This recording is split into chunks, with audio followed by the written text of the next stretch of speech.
সৈনিক জিয়ার সৈনিক এক হও লড়াই করো এই লড়াইয়ে জিতবে কারা এই লড়াইয়ে জিতবে কারা আন্তর্জাতিক শ্রমিক দিবস এই দিনটি আমাদের শ্রমিকদের জন্য বিশেষ করে সারা বাংলাদেশ সহ সারা বিশ্বের সকল শ্রমিকদের জন্য খুবই গুরুত্বপূর্ণ একটি দিন।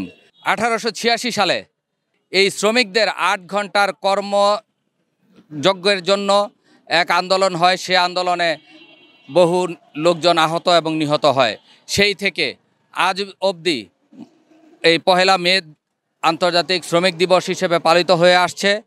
আমরা আজকে এই দিনটি পালন করছি। আমরা নারায়ণগঞ্জ মহানগর কর্মজীবী দল সেটি পালন করছে।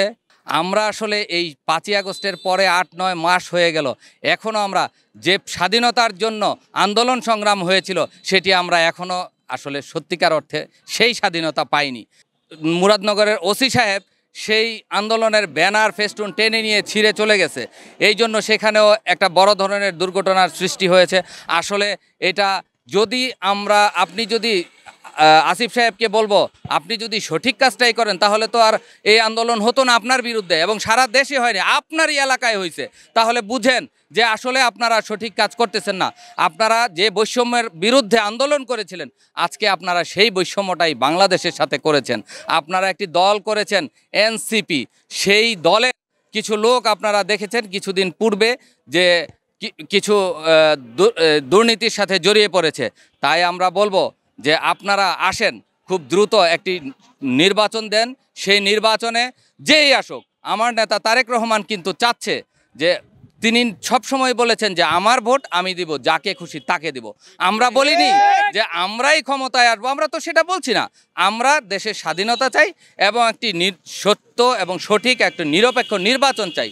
এবং আমি ডক্টর মোহাম্মদ ইউনূস স্যার বাংলাদেশের সর্বোচ্চ একজন সম্মানী মানুষ, এবং উনি বাংলাদেশ ও সারা বিশ্বের সর্বোচ্চ 10 জন সম্মানী মানুষের একজন। আপনি এই উপদেষ্টা পরিষদে আছেন, দেশকে এগিয়ে নিয়ে যাচ্ছেন, আমরা না করছি না। আপনি ভালো করছেন, ভালো করেন। যদি সঠিকভাবে কাজ করতে না পারেন, যেটা করতেছেন সেটা ভালো হচ্ছে না, কিছুটা ভালো হচ্ছে, কিছুটা মন্দ হচ্ছে, আমরা সেটা চাই না। আপনারা একটি নিরপেক্ষ সঠিক নির্বাচন দেন, তাহলে আমরা একটা স্বাধীন রাষ্ট্র পাই। সেই স্বাধীন রাষ্ট্রে যে যেভাবে চলবে সেটাই হবে সঠিক কাজ। আমার নেতা তারেক রহমান সর্বসময় এই শ্রমিকদের পাশে ছিল। শ্রমিকদের আন্দোলন সংগ্রাম সব কিছু আমাদের সাথে করেছে। আসলে আপনারা আরেকটা জিনিস জানেন, বিগত ফ্যাসিস্ট সরকার কখনোই শ্রমিক বান্ধব ছিল না। আমাদের নেতা তারেক রহমান সর্বসময় শ্রমিক বান্ধব ছিল। কেননা আপনারা দেখেন 2013 সালে একটি ঘটনা ঘটেছে সাভারের রানা প্লাজা। সেটা কিন্তু এই সাধারণ শ্রমিকরা আগে থেকেই জানতো যে এই বিল্ডিংটা ফেটে গেছে, এই বিল্ডিংটা সঠিক আর নাই, এই বিল্ডিংটা ভেঙে যেতে পারে, তাই তারা বের হয়ে যেতে চাচ্ছিল। কিন্তু সেখানকার সোহেল রানা নামে একজন যুবলীগের কর্মী, সে সকল লোকজনকে এবং তাদের প্রশাসন দিয়ে সব লোকজনকে জোর করে এই বিল্ডিংয়ে ঢুকিয়ে প্রায় 1100 শ্রমিককে হত্যা করেছে সেদিন।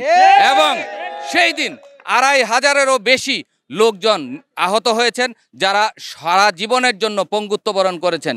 শ্রমিকরা আমাদের কাছে নিরাপদ থাকবে। আমরা সকল সেক্টরে যত শ্রমিক আছে সকল শ্রমিকদের পক্ষে আমরা কাজ করেছি, আপনারা দেখেছেন।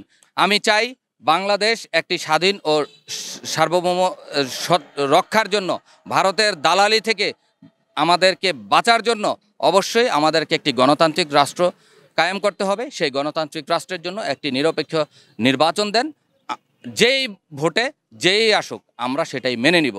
শ্রমিক দিবসের প্রধান প্রতিপাদ্য বিষয় হচ্ছে শ্রমিক এবং মালিক সকলে একতাবদ্ধ হয়ে শ্রমিক এবং মালিক বন্ধুর মতো থাকবে, এবং আমরা একটি নিরাপদ নির্ভরযোগ্য একটি কর্মপরিবেশ সৃষ্টি করব ইনশাআল্লাহ। আগামীতে আমাদের দল ক্ষমতায় আসলে ইনশাআল্লাহ।